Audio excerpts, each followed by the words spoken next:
think so. I don't think so. Make it work, no it hurts, but I'll go there. Do the same, can you show me that you care? Gotta hope so.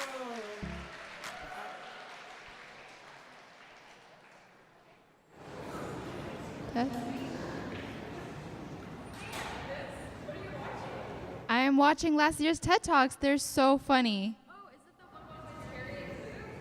I didn't know they uploaded YouTube. Yeah, we upload our TED Talks on YouTube each year. You should check them out. Yeah, why don't we watch one right now for the whole school? Great idea. What are we waiting for? Let's begin.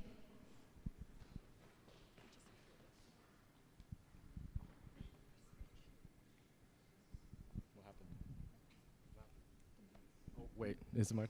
Oh, I'm so sorry. I'm so sorry, everybody. Welcome to this year's TEDxBethune Assembly. We're TEDxBethune. Team. We are excited to introduce you to 7 speakers who had courage and willingness to share their ideas and experiences. So, without further ado, let's turn the spotlights towards the speakers.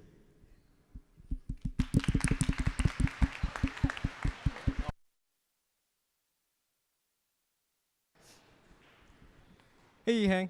You've been working on that chem lab for a long time. I think you should take a break. Well, I mean, it's important to be responsible for school. No, it's okay. You should come watch a TED Talk. Well, I hope this isn't a bad idea. No, all the talks are super inspiring, lots of fun to watch. So let's welcome our first set of speakers, Yuki and Meliza.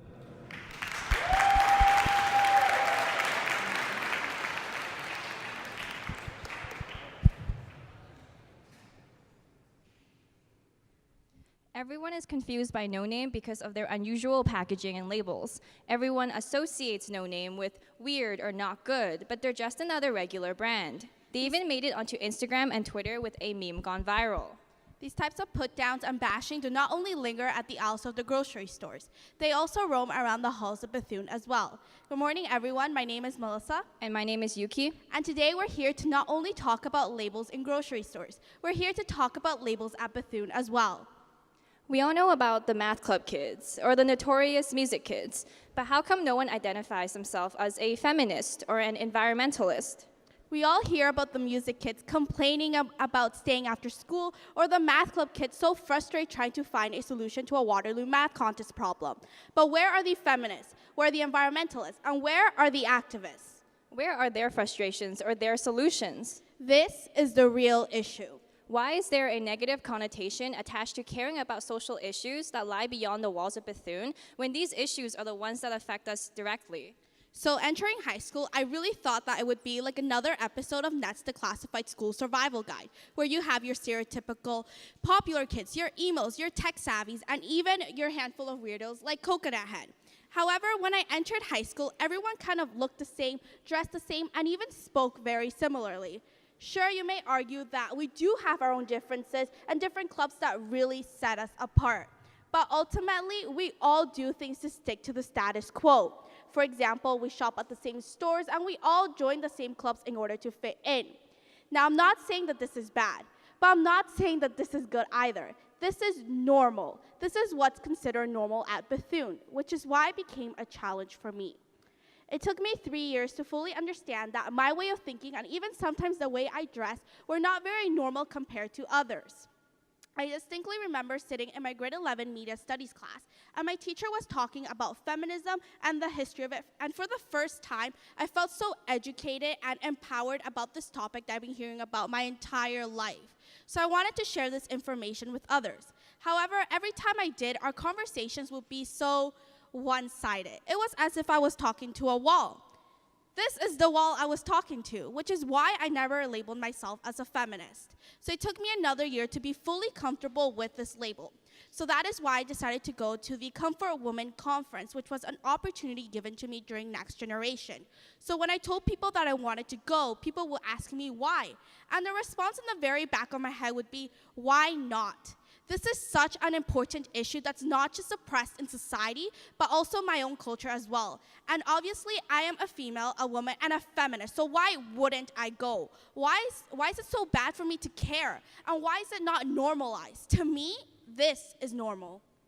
It also took me until grade 12 to be fully comfortable with the things I like and care about. In grade 9, when people would ask me about the things I like, I would joke about liking rocks. For example, Hey Yuki, did you hear about the long lecture about rocks? right? Like, who cares about rocks? What a waste class. So now you see what I mean by joke around. But what people don't realize is I actually like rocks.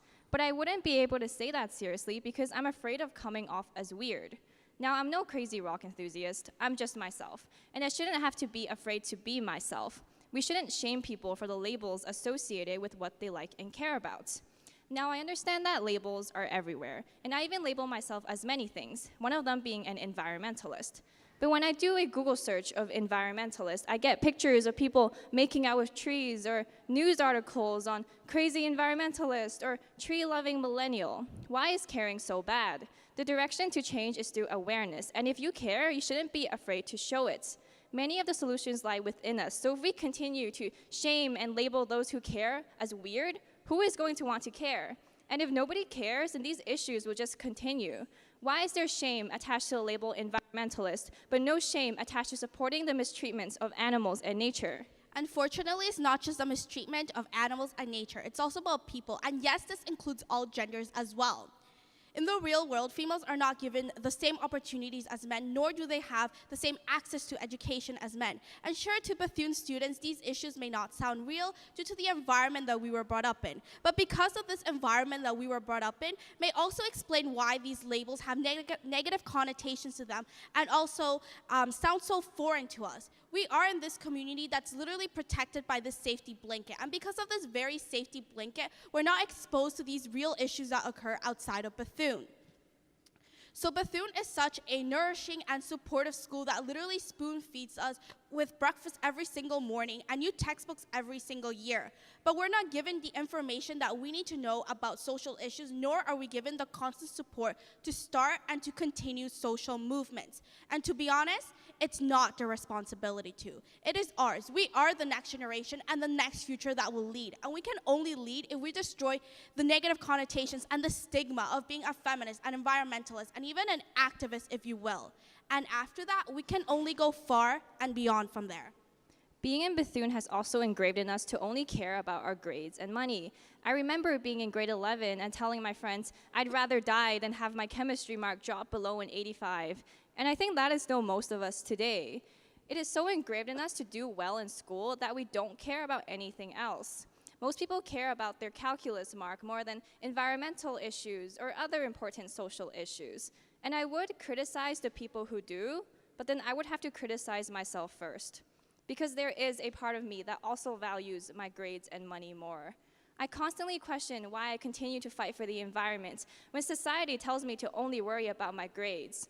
Especially when there is shame attached to caring about social issues, but no shame attached to obsessing over your averages. And I sometimes lose sight of what I believe is most important, because in Bethune, we ditch to study. We are only supposed to care about our grades. But if we all think this way, then who is going to fight for these issues? We all have things we care about. For you, it might be your chemistry average. For someone else, it might be their part-time job.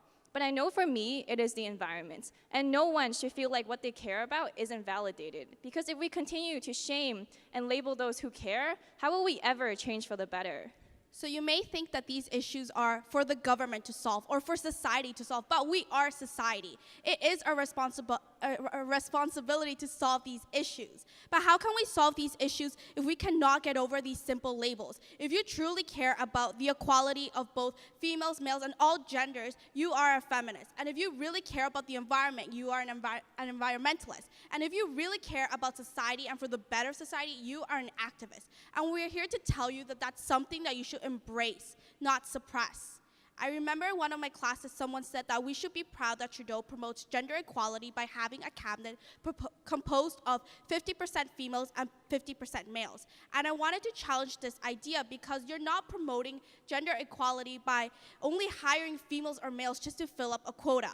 And to this day, I still regret not participating because if I do not fight for this issue, who will?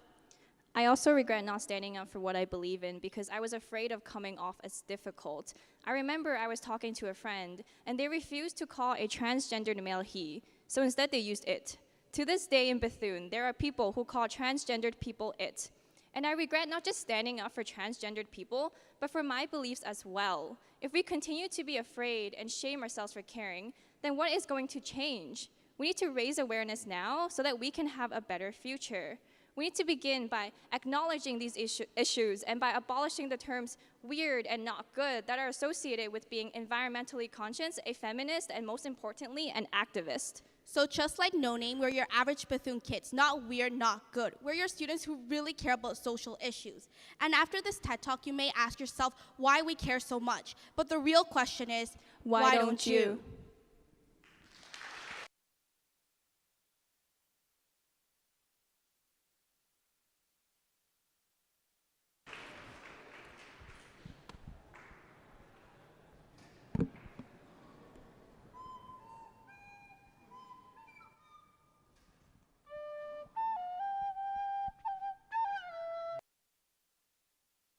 Welcome to Recorder Club. I'm shy. I don't want to play in front of the whole school. It's okay. When I was in grade 2, I wasn't good at playing the recorder either. But when I asked my friends for help, I learned how to play hot cross buns. Really? Maybe I should break out of my shell more often too. Speaking of which, our next speaker, Coco, will be talking about overcoming her shyness.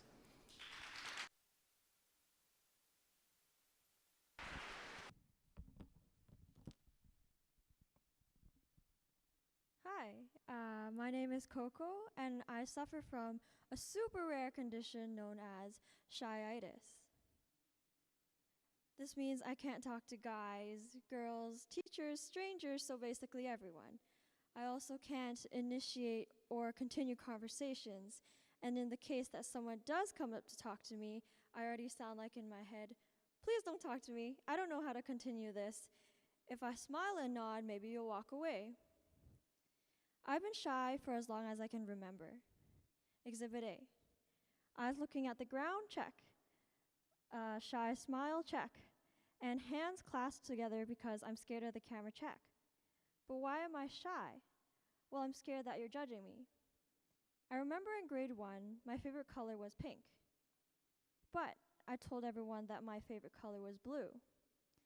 This was because all the other little girls liked blues, blacks, and oranges. And pink was just too girly. I didn't want to be the weird one out, so I decided that my favorite color was blue. Blue was a safe color with no identifier attached to it. Sorry, my shyitis is acting up again.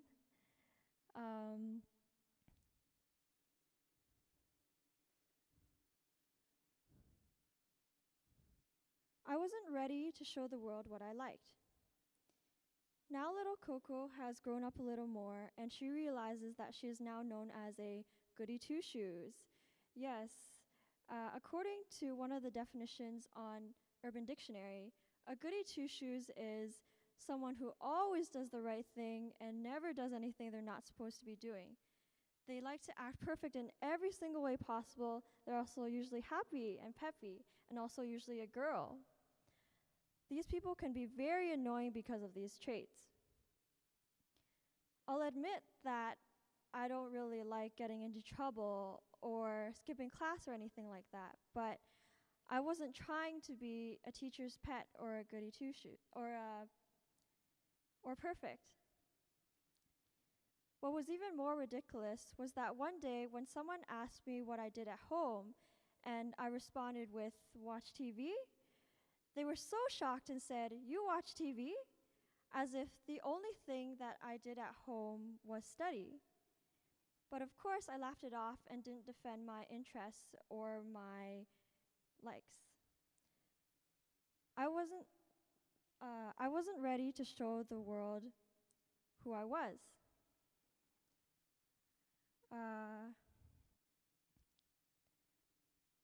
But once again, the realization hits. What was so wrong about doing something that you're supposed to be doing? If that is what a goody two-shoes is, then so be it. That is who I am, and I'm no longer bothered by it. Being a goody two-shoes and shy, these traits were such barriers. Oh, I can't talk to them. I'll be too awkward and make a fool out of myself. Or, just have fun, because I feel like a burden here anyways. I hear so many people saying that they can't do this or they can't do that because of who they are. These thoughts are you underestimating yourself, and you can't let these thoughts stop you from what you want to be doing. These thoughts that we have about our traits, in my case, shyness and introvertedness, are not good or bad traits. They're just traits that make me me. You have to realize that you have to be yourself to be happy. And to be proud of who you are is an accomplishment. It is my last year here, and I've only started getting to know some amazing people that I wish I could have gone to know earlier, and I regret that. And it is my last year here, and I have nothing left to lose. And I realized that it is much easier said than done to just accept yourself. I'm learning that myself too, but I am making progress. I am speaking to you about my shyness. Just a disclaimer though, when you are yourself, I can't promise you that everyone will like you, but there will be people who do, and they'll be known as your friends. In the end, everything will be okay. So, I may be shy, soft-spoken, and the goodest goody two-shoes you'll ever know, but I'm ready. Thank you.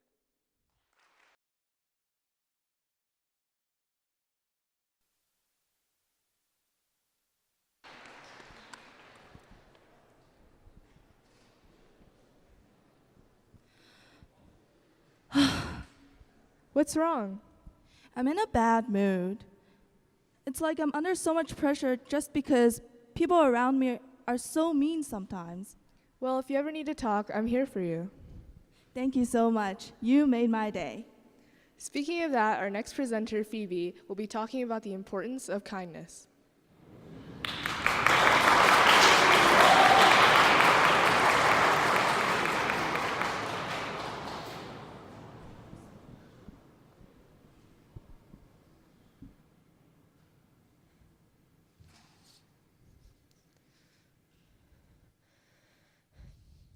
What does it mean to be happy?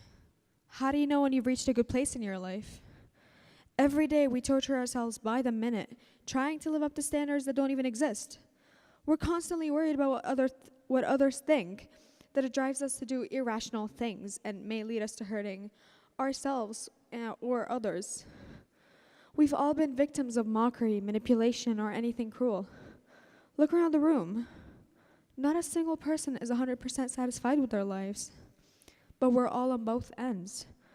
We're so selfish that we only take into consideration our wants and completely disregard everyone else's feelings. Yes, we've all been through tough times, but we don't seem to use that for our benefit, as in learning from the mistakes of others and not wanting anyone to experience what you've had to put up with. Have you ever stopped to think about how someone would feel about something before you did it? Why do we care so little? And why is it so easy for us to lie, bully, and abandon others when we all know how horrible that feels? We're all guilty of causing people insecurities and anxiety. Some pretend to care about mental health, but it's all for the trend and it's all for the aesthetic.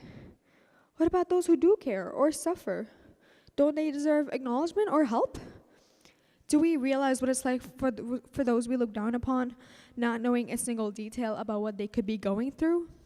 Look around again and spot one person you have hurt, and imagine how much you would have damaged them on top of existing wounds and misery. There are people here who think they're wastes of air, ones who can't make eye contact, ones with abandonment issues, ones who are so paranoid about their every move, hoping they can fit in somehow. They live in a nightmare, and you could have helped them, if only you had thought before you acted. But in the masses, not many people do. Most of us, dare I say all of us, are guilty. Let's think of it another way. We've all felt odd, and we've all felt like we don't even belong in this world. We should be able to understand and relate, but instead we high-five ourselves every time we roast someone because it's so cool to throw shade, isn't it? We set the standard to act cool or tough, put on this strong, cold front image in order to feel worthy of respect. We use the little power we think we have over others to make them feel small. Status doesn't contribute to respect, nor should it determine how well you treat people. There's so much ignorance and so much cruelty here that Kindness is not an option anymore, and honesty is overrated. And all we care about is maintaining this tough and powerful image. Simple manners that we were taught as kids, holding the door, picking up dropped items, saying sorry, it's all gone. Why? Because we're too prideful, afraid that the facade will wear off. We are afraid of what people will see underneath the strong front we put on. We have lost the ability to communicate our feelings with maturity, rationality, and respect, and we ought to learn how to do that again. Trust me when I say, the moment you make someone's day, if you can make someone smile, you will feel complete. Making someone feel appreciated, loved, even just a simple compliment. There have been moments where I was feeling down, and I thought nothing in this world could ever cheer me up. But the caring side in some people came out, and they decided to help. And I felt so motivated, and I realized this can help me be okay with myself and love myself. Knowing I added just a little bit of positivity into someone's life overwhelms me with happiness, and that is important. Because in order to pick someone else up, you need to pick yourself up. In order to care about other people's feelings, you need to let yourself feel. It's okay to be you, and it's okay to be emotional. It's okay to feel, because it comes in handy.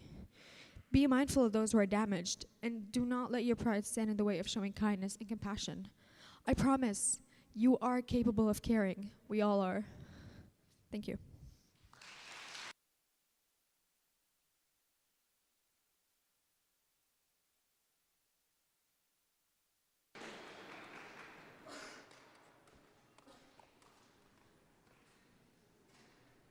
Hey, Josephine. Do you want to come over to watch Suits? Why Suits? Let's watch some Doctor Who instead. Doctor Who? Is this some kind of joke? Don't judge a TV show by its name. I heard that Richie and Jordan wrote their speech about their perspective on judgment. Next up, Richie and Jordan.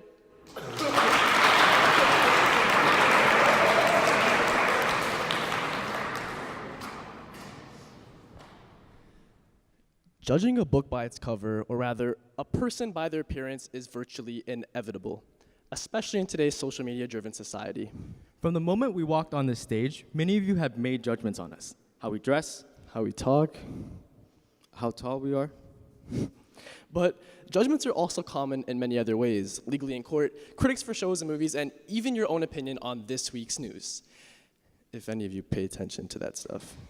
But if you really think about it, judgments play a role in almost every part of your everyday life.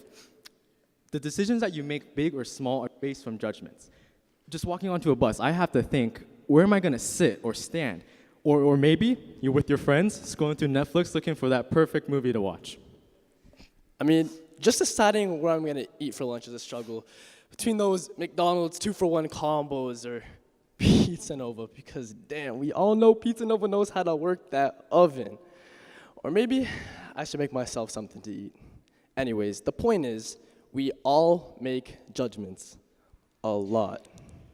Although being judgmental is a part of everyday life, many of us make unjustified judgments based purely from observation. If we see a homeless person on the streets, we might think that they spend all their money on drugs and are feeding that addiction.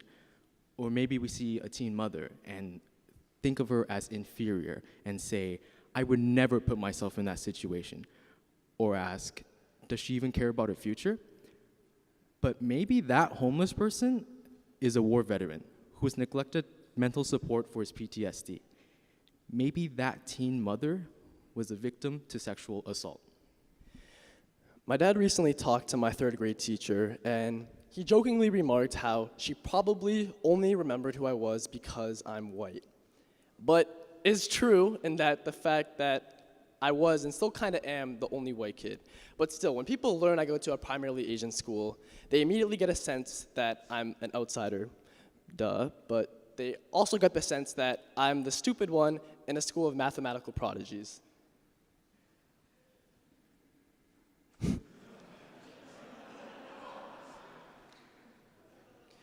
Or they think that nobody wants to hang out with me because I'm that one white kid, and I'm different. But although I do have my differences, my friends and I also have a lot of similarities, and I wouldn't trade the friends I have today for anyone else. I mean, at the end of the day, they're the ones who welcome me to their culture with no regard of my skin color or any other characteristic.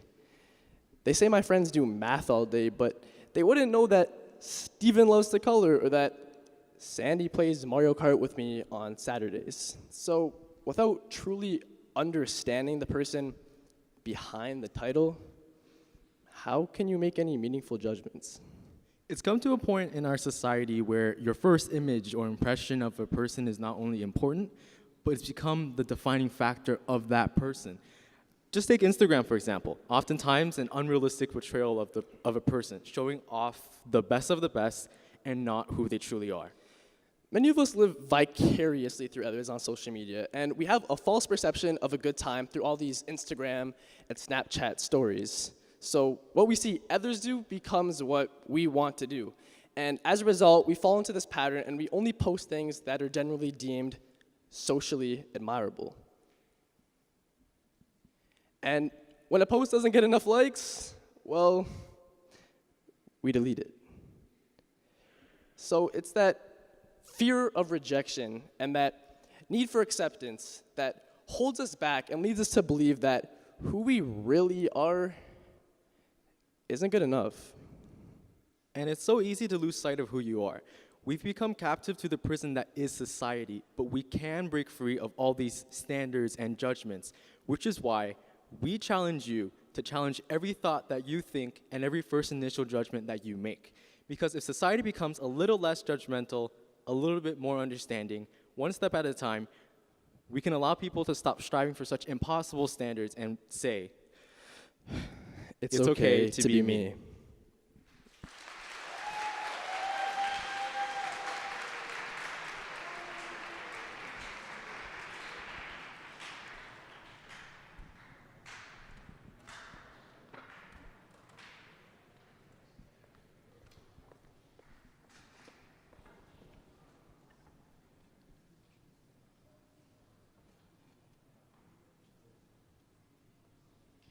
Hey, how were your classes today? Pretty cool, actually. Today, my English teacher taught us how people are really like onions because we both have so many layers. That's such an interesting concept. People are so diverse in their personalities and relationships with each other, but are still true to themselves. That is an interesting concept, and I think it's a topic of our next speaker. Please welcome Irene.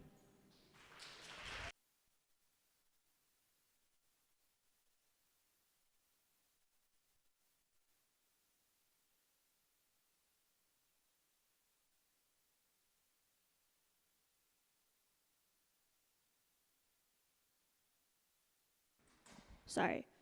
We are all dolls. Now, I don't mean Barbie dolls or anything like that. To be more specific, we are Matryoshka dolls. Matryoshka dolls, in translation, are Russian nesting dolls or nesting dolls. They are wooden dolls of decreasing size placed one inside of another. Now, you're probably all going, Irene, why are you calling us wooden dolls? Well, that's a good question. These dolls, like us, have a lot of layers.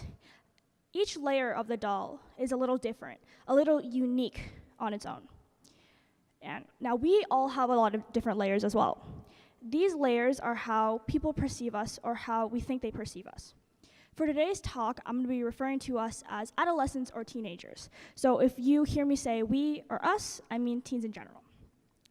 Now, on the outermost part, we have society's view.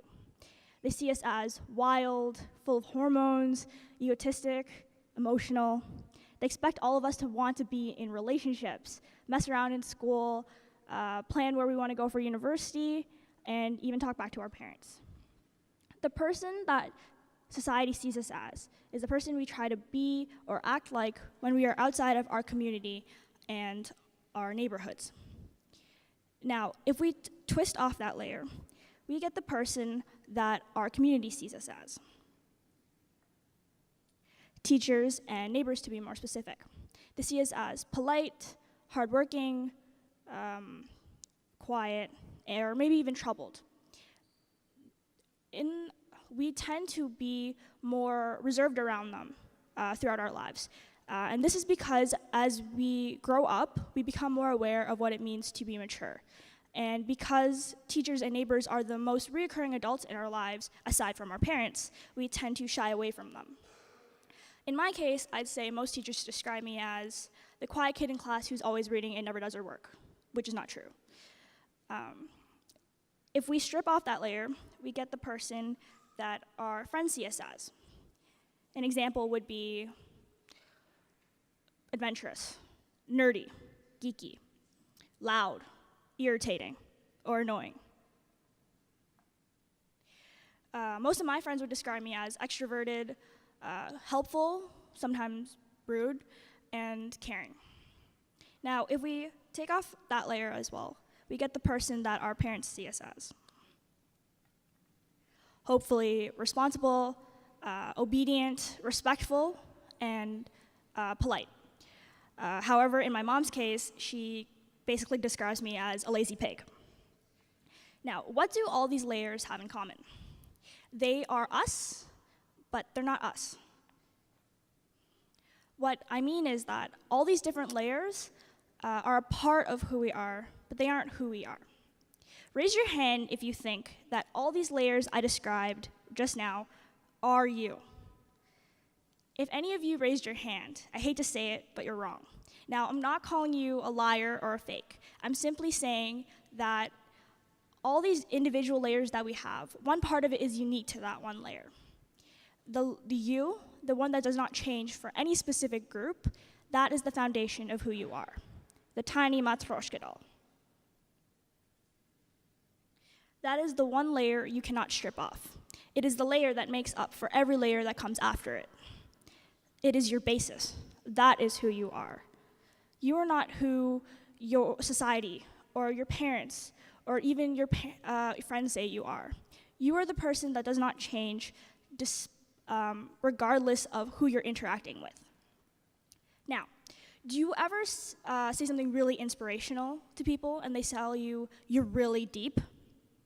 Well, it's more literal than that. Now, I don't mean physically, let's not imagine ourselves in a hole just yet. I mean up here. Our mind is like an ocean, and the influence of the people around us is the light. First, we have the surface layer. Anything found on the surface layer is influenced by the light, because everywhere the light can touch, it can influence. The influence of how others perceive us are strongest on this layer. Next, we have the twilight, or mid-water zone. Light can still reach this layer, but it's fainter. The influence of the light affects this layer and the things in it less, and the things here are less dependent of it. However, the influence is still there. Lastly, we have the midnight or the dark zone. It is where no light can reach this depth. All things that are found on this layer are independent from the light above. In fact, the things that dwell on this layer are able to manifest its own source of light. Like an ocean, we have to be able to look past the outer layers to see the true abilities of the things we may never thought possible. We have the power to look within ourselves and see the person that makes up all these different layers, the most inner part of us. Maybe we are someone who is compassionate, or maybe we are people who are stubborn. Maybe you're someone who loves conflict or hates attention. The you that you truly are can only be uncovered once you realize that the you that you truly are can only be uncovered once you realize that you have the power to stop yourself from believing that you have to be a certain way in front of certain people. You don't have to be who others expect or want you to be. Who you are, who you want to be, those are all your own choices. So remember, it's okay to be a matryoshka doll as long as you remember that you can strip away the layers and reveal the true you. Thank you.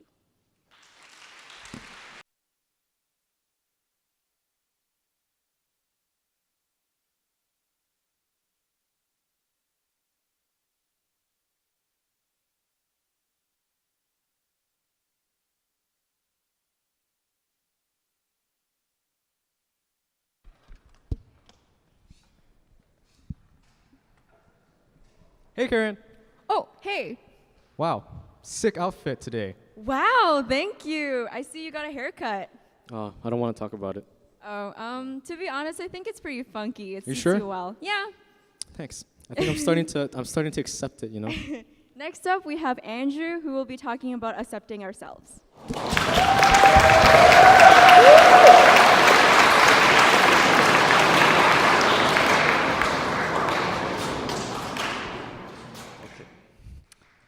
So, just imagine this. You're at an assembly, and you see some short, out-of-shape Asian male talking about social issues. And you're probably thinking, hey, I just want to go back to class, okay? I don't want to hear and listen to anybody else. So if you couldn't paint this picture in your mind, here's a picture. So, if you couldn't guess it, that's supposed to be me. And I received a lot of these comments a lot of my life. By my brother, by my relatives, and by my parents. I've been programmed to think this way, that this is who I am, and that's bad. Unfortunately, my brother said that I wouldn't get married by the way I look. So, these are all physical characteristics. And let's be real, everybody cares about how they look. Everybody wakes up, looks at themselves in the mirror, and wonders if they look presentable or not. I know males, you guys do your hair in the morning, and females, some of you guys wear some makeup and do your hair, but that's okay. We all want to look presentable. But what determines our physical appearance? Sometimes it's things we can't control, like genetics. And yeah, it sucks. So, sometimes it's things you can control, like how big your muscles are, and that requires a lot of work. Clearly, I haven't put in any of the work, but people all grow up differently. Some people grow up to be extremely tall or extremely short. That's because of genetics. And I know some people who aspire to be these celebrities or as tall as some athletes, but because of genetics, that's not going to happen. And sorry if I ruined anybody's dreams. Okay, so when did I start being concerned about the way I look? Well, let's go back to the beginning. So that's me. I was short, I was chubby. I was always on the first row of those school picture days. Who can relate? Oh, that's awkward. Okay, so obviously as a kid, you don't think about this stuff as often. You're just concerned about running around and playing and having fun. But obviously, if you constantly get told that you're this and that, you're going to start thinking about it. I remember on the first day of grade 6, a 6th grader told me that I was so short, I could have been in the 3rd grade. Or I remember playing tag at the playground, you know, running around, playing manhunt or tag or hide and seek, and people would comment on my weight. So, I think a topic that isn't talked about often when talking about body image, mindfulness, is acceptance. Well, okay, I know it sounds boring, but hear me out. So, acceptance is just to embrace the reality. And not a lot of high schoolers have embraced that this is what they look like. I know a few people who, I'm not going to name any names, but I know some people who are over 6 feet tall and still think that it's not good enough, and they're still insecure about their height. As opposed to others who are below average height, they still think they are completely happy with the way they are. I've been called short, I consider myself short, and I'm completely okay with that. Now, question is, how? How do we accept ourselves? And this is coming from my personal experience, and it might not work for everybody, but I kind of just took those insults and just embraced it, that this is just who I am. I learned to make fun of myself. This whole presentation, I've been calling myself short and chubby and everything.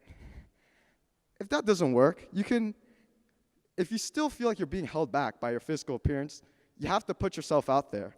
I know people who are short, but also very athletic. Some people are musically talented, artistically talented, mathematically talented. People will be amazed by amazing skills. Now, you have to remember that this is a process. This is an adventure. It's going to take some time, and you're going to have some ups and you're going to have some downs. But in the end, remember to embrace yourself. So if you guys were asleep the whole time, just remember this. I'm not mad about the way I look. People may call me short. I don't care. People may call me chubby. I don't care. This is just what I look like, not who I am. So remember to embrace yourself. Be happy and live life. Thank you.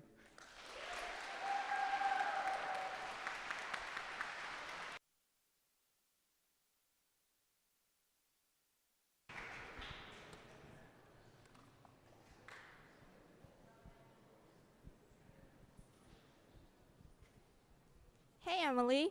I heard you applied for some jobs. Did you get any responses back? Yeah, I have an interview tomorrow. I'm super nervous. I really hope I don't mess up. Don't worry. Remember, it's okay to be yourself. Just be you and be unique. Last but not least, our next presenter, Gaya.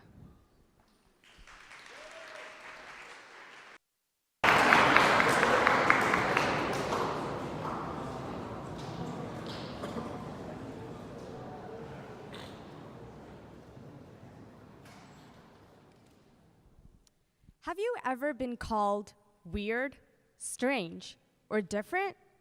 Now think about how that made you feel. Were you sad and upset?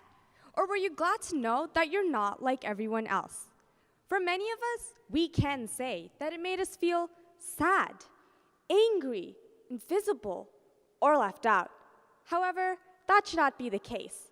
Today, I'm going to be talking about what being different means, why it's okay, and why we should embrace the things that make us unique. First of all, many people may think that being different means being an outcast, but that's not true. Being different means being unique, which means being one of a kind. In my opinion, being different means not being afraid to do something that's not typical. It means taking a chance and not worrying about what others think. It means going your own way instead of following the same path as everyone else. Though we share 99.9% of our DNA with everyone else in this room, not one person is identical to another. The challenges that we face in life, the experiences that we each go through, the things we believe in will vary significantly from anyone else in this room. There aren't any two people who are exactly the same in that sense. Overall, it's our individual experiences that make us who we are. Being different should be embraced. It allows you to be true to yourself. When you're being true to yourself, you are honest with how you feel, what you value, and desire. When you do things differently, you're being true to yourself, and you are able to create your own qualities, your own set of skills, your own character that makes you one of a kind. Finally, it can make you stronger.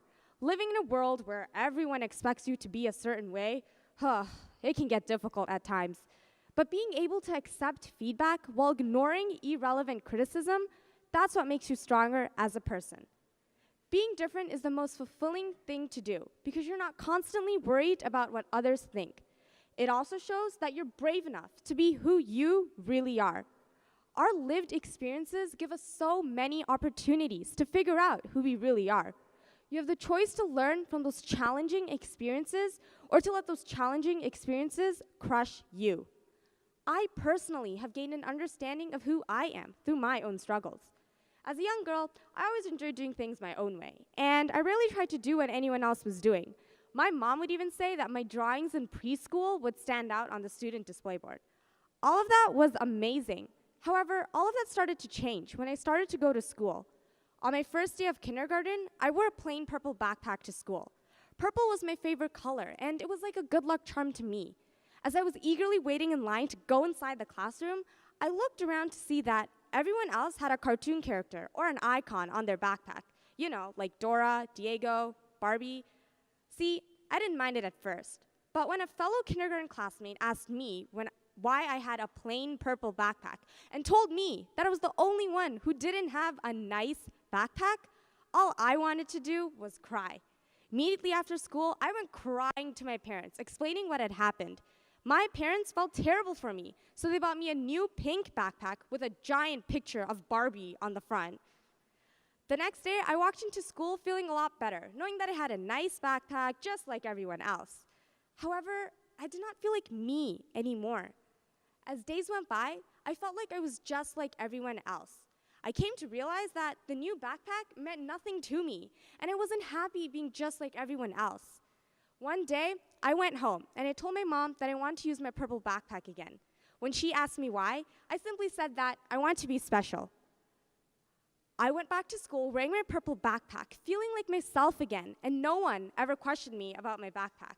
Though inside, I felt unique and relieved that I didn't have to be just like every single kindergartner in that class. Now, the story may seem insignificant or simple to some people. However, as I look back to that moment now, I can say that even as a young girl, I wanted to stand out amongst the crowd. It made me feel empowered to stay true to myself and not change because someone questioned my uniqueness. In fact, this backpack right here is the backpack that I currently use. And I got it in the color purple because it was a token of reminder to me of my way of staying true to myself. I'm very grateful that my mother encouraged me to be different and unique. She has helped me realize who I truly am. I believe that it's our responsibility to empower others. It is a powerful way to make a positive impact on someone else's life. I look back to that moment and envision what and who I want to be in the future. So I'm asking you all to take a look at yourselves. Are you being true to the essence of who you are? Are you molding yourself to look like those around you?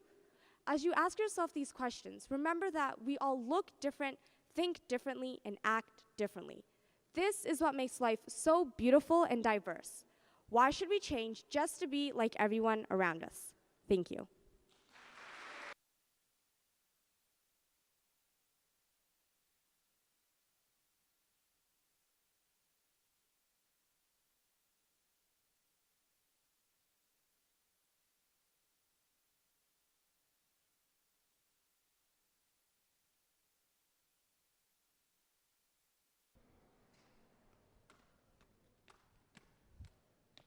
Hey, Amethyst. Did you find the TED Talks interesting, motivating? Absolutely. I learned a lot today, but without everyone's hard work, TEDx wouldn't have happened. We'd like to thank Blaze for making this event possible.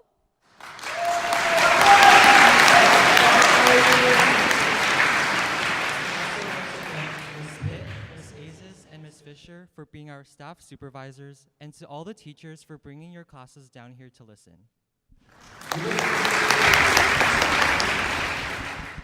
We'd like to thank everybody for being such an amazing audience. Last but not least, special thanks goes to the speakers who had courage and willingness to share their experiences and ideas. It was inspiring listening to your stories. So let's give a big round of applause to Yuki, Meliza, Coco, Phoebe, Jordan, and myself, Irene, Andrew, and Gaya.